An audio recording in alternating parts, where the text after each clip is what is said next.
मैं मानता हूं सेकुलरिज्म के नाम पर देश को तोड़ा गया है, भाई भाई को बांटा गया है। भारत एका धर्माच्या नागरिकांसाठी नाही, नेटवर्क 18ला नरेंद्र मोदींची एक्सक्लुझिव्ह मुलाखत. म्हणाले, धर्मनिरपेक्षतेच्या नावाखाली देशाचं विभाजन झालं. पण जर कुठल्या गावांनी डेव्हलप केली तर तिथलं पाणी सगळं बंद करेल. बरोबर आहे, मी तुम्हाला आत्ताच सांगतोय. सुरेश खोपडे आणि महादेव जानकरांनी अजित पवारांच्या विरोधात दाखल केली तक्रार. सुप्रिया सुळेंना मतदान केलं नाही तर बारामतीतल्या गावकऱ्यांचं पाणी बंद करण्याची धमकी दिल्याचा आरोप.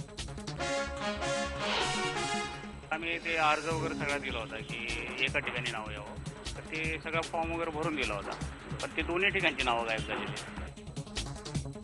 पुण्यात मतदारांचा जिल्हाधिकाऱ्यांकडे तक्रारीचा ओघ सुरू. मतदार याद्यांमध्ये नावं नसल्यानं हजारो मतदार मतदानापासून वंचित. नावं गेली कुठे, विचारतायत सवाल. मनमोहन सिंगांच्या नेतृत्वाखाली गेल्या 10 वर्षात भारताची आर्थिक प्रगती नेत्रदीपक. पंतप्रधान कार्यालयानं पहिल्यांदाच केलं पंतप्रधान मनमोहन सिंगांचं खुलेआम समर्थन.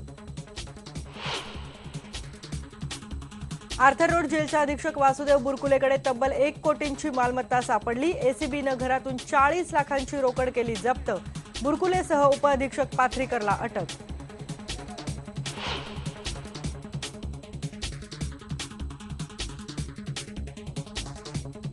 गारपीटग्रस्त शेतकऱ्यांच्या आत्महत्या सुरूच. जळगाव जिल्ह्यातल्या 2 शेतकऱ्यांनी संपवलं जीवन.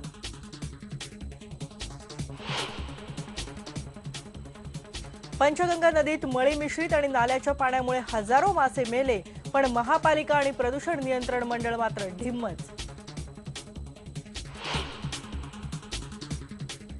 आणि मुंबईच्या पूर्व पश्चिम उपनगरांना जोडणारा Chembur Santacruz double decker flyover वाहतुकीसाठी खुला. 1.5 तासांचं अंतर होणार 20 मिनिटांचं.